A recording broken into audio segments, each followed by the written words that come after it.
প্ৰথমতে এটা ভিডিঅ' চাই লওক।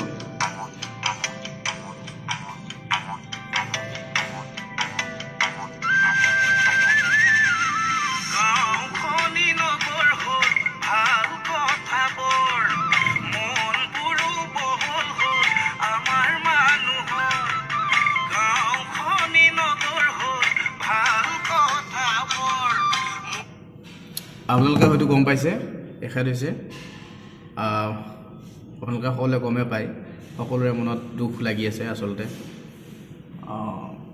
যিটো ৰাজীৱ শদিয়া ককাইদেউ, তেখেত আৰু আমাৰ মাজত নাই। তেখেতৰ আত্মাই চিৰশান্তি লাভ কৰক সেই কামনা। কিন্তু মই আজি এই ভিডিঅ'টোত এটা কথা ক'বলৈ আহিছোঁ, কাৰণ কথাটো হ'ল যিটো ৰাজীৱ শদিয়া ককাইদেউ, তেখেতৰ গীত জাতি মাটি ভেটিৰ যিটো গীত, দেশ প্ৰেমক গীত, ভাল ভাল গীত তেওঁ গাইছিল, কিন্তু তেওঁ জনপ্ৰিয়তা ইমান নাপালে। আজিকালি চব পডকাষ্ট হওক, মই পডকাষ্টৰ কথাটো সদায় কওঁ, পডকাষ্ট সাংবাদিক চব টকা। আজি তেখেতৰ টকা দিছিল, তেখেতৰ মই ঘৰটো দেখা পালোঁ। বহুত মানুহে হয়তো অসমত চিনি নাপায়, কাৰণ গায়ক হোৱাটো সহজ কথা, কিন্তু শিল্পী এজন হ'বলৈ। সেইকাৰণে মই যে কওঁ আজিকালি পডকাষ্টবিলাকত যাক দেখাব লাগে তাক নেদেখায়। কিছুমান ফকতীয়া কিছুমান মানুহক আনি কিনে পডকাষ্ট কৰে, কিছুমান পডকাষ্ট চাবই বেয়া লাগে, এনেকুৱা পডকাষ্ট আছে। মই সকলো পডকাষ্ট কৰাখিনি কোৱা নাই, কিছুমান ভাত পঢ়া মানে ভালো আছে পডকাষ্ট, কিন্তু আজিকালি প্ৰায় পডকাষ্ট মানে এনেকুৱা হৈছে কিছুমান মই নাম ক'ব নিবিচাৰোঁ এতিয়া, বহুত আছে ইউটিউব জগতত। ইউটিউব খুলিলেই পডকাষ্ট দেখা পাওঁ, ক'ৰবাত জালুকবাৰীৰ পৰা উঠাই আনিব, ক'ৰবাৰ পৰা উঠাই আনিব, আনি কিনে পডকাষ্ট কৰি আছে। কিন্তু যাক দেখাব লাগে, যিটো উপযুক্ত হয়, আজি ৰাজীৱ শদিয়াৰ তেখেতক আজি আমাৰ মাজত নাই, কিন্তু তেখেতক বহুত মানুহে হয়তো মৃত্যুৰ পিছত চিনি পাইছে, তেখেতৰ গান মৃত্যুৰ পিছত শুনিছে। কিন্তু মৃত্যুৰ আগত তেখেত জনপ্ৰিয়তা ইমান নাপালে। তেওঁ এটা নিউজত পোৱা মতে গাড়ী ভাড়া এটাৰ কাৰণে গুৱাহাটীলৈ আহিব নোৱাৰিলে। তেওঁ গাড়ী ভাড়া নাছিল, তেওঁ নিজৰ গাড়ীও নাই, তেওঁ নিজৰ একো যান বাহন নাই। তেওঁৰ টকাৰ অভাৱত তেখেতে গুৱাহাটীত কিবা এটা অনুষ্ঠানত আহিব নোৱাৰিলে, প্ৰেছ ক্লাব নে কিবা এনেকুৱা এটা অনুষ্ঠানত, আৰু মই নিউজত পাইছিলোঁ।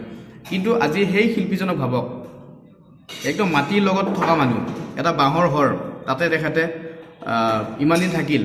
তেওঁ একদম সম্পূৰ্ণ গাঁৱলীয়া পৰিৱেশত। তেখেতৰ আমি ভিডিঅ'ত দেখিছোঁ, তেখেতৰ ঘৰতো আমি গৈ পোৱা নাই, বা তেখেতক আগৰ পৰা আমি ইমান গম নাপাওঁ। এতিয়া মৃত্যুৰ পিছত মই নিউজবিলাকত দেখি আছোঁ, ভিডিঅ'ত দেখি আছোঁ, সকলোৱে ভিডিঅ' বনাই আছে ফেচবুক পেজত, ইউটিউবত। আমি ভিডিঅ'ত চাই গম পাইছোঁ তেখেত এজন এনেকুৱা মানে কণ্ঠৰ অধিকাৰী আছিলে। তেখেতে কিন্তু উপযুক্ত স্থান পাবলগীয়া আছিলে, তেখেতে কিন্তু নাপালে। বহুত ক্ষেত্ৰত সংবাদ মাধ্যম কি কৰি আছিলে, সাংবাদিকবিলাকে কি কৰি আছিলে, এইবিলাক কথাত এটাই প্ৰশ্ন আহে, টকাৰ কাৰণে চলে নেকি চব? টকা থাকিলেই চব হয় নেকি? আচলতে তেখেতৰ আজি টকা নাই কাৰণে তেখেতৰ নাম নাই নেকি? এনেকুৱা ধৰণৰ কিছুমান প্ৰশ্ন সন্মুখীন হয় মনতে। আজি এই কথাখিনি বহুত দুখত আচলতে আলোচনা কৰিছোঁ, বহুত দুখ লাগিছে আচলতে। তেখেতৰ নিচিনা ইমান এজন ভাল শিল্পী এজন আমি হেৰুৱাই পেলালোঁ। তেখেত হেৰুৱাৰ পিছতে তেখেতৰ নাম, এতিয়া মৃত্যুৰ পিছত তেখেতৰ নাম দি লাভ নাই, তেখেতক মৃত্যুৰ আগত দিব লাগিছিলে যিখিনি নাম। চ' আমি ইমান নাজানো, আমাৰ কথাত কিবা ভুল হ'ব পাৰে, কিন্তু আমি যিখিনি দেখিছোঁ, যিখিনি শিকিছোঁ, যিখিনি আমাৰ চিন্তাধাৰা, চ' বিবেক বিবেচনাই যিখিনি গৈছে, সেইখিনি ভিডিঅ'ৰ আগত আপোনালোকৰ মাজলৈ এৰি দিছোঁ।